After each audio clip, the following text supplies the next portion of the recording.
చక్రి, బాధపడుతున్నావా? నేను పుట్టినరోజు జరుపుకోవడమే మానేశానండి. కొత్త బట్టలు కొని కూడా 3 ఏళ్ళు అవుతుంది. కానీ మీరు ఈరోజు నా కోసం కొత్త బట్టలు కొని గుడికి తీసుకొని వచ్చి నా పేరు మీద అర్చన కూడా చేపించారు.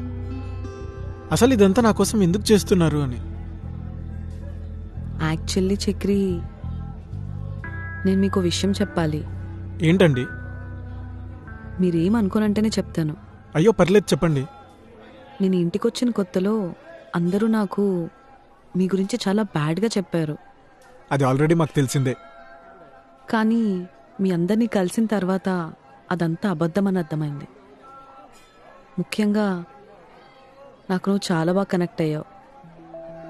నాకు నీలో ఇన్నోసెన్స్ చాలా నచ్చింది. ఈ రోజులో నీలా ఎవరుంటారు చెప్పు? కరెక్టే. అందుకే నాకు నువ్వొక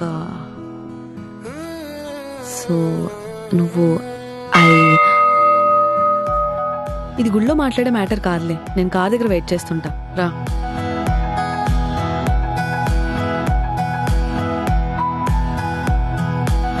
గుడిలో మాట్లాడే మ్యాటర్ కాదా? అంటే హే, మీరేంటి ఇక్కడ? చూసావా? మేము అక్కడికే వస్తూ ఉంటాం, హ్యాంగ్అవుట్ స్పాట్. అయినా నువ్వు దేవుడిని నమ్మవు కదరా. నమ్మను, కానీ దేవతను నమ్ముతాను. అదేంటి? అదే అమ్మూర్గడ్ అన్నారు కదా, అందుకని. ఓ అలానా? నువ్వు కూడా మా గుడికి వస్తావరా? రేయ్, నేను కళాకారునిరా, కళకు మతం లేదు. నేను గుడికి వెళ్తా, చర్చికి వెళ్తా, దానిలో దర్గాకు కూడా వెళ్తా. నీకెందుకు రాల ఫూట్? గైస్, నెక్స్ట్ ఏంటి ప్లాన్? కానీ లంచ్కి వెళ్దామా? వెళ్దాం. హే,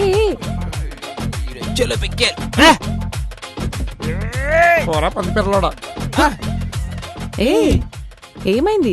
ఎందుకలా గొడవ పడుతున్నారు? చూడు, నేను అక్కడంటే అక్కడట్లేదు. Yes yes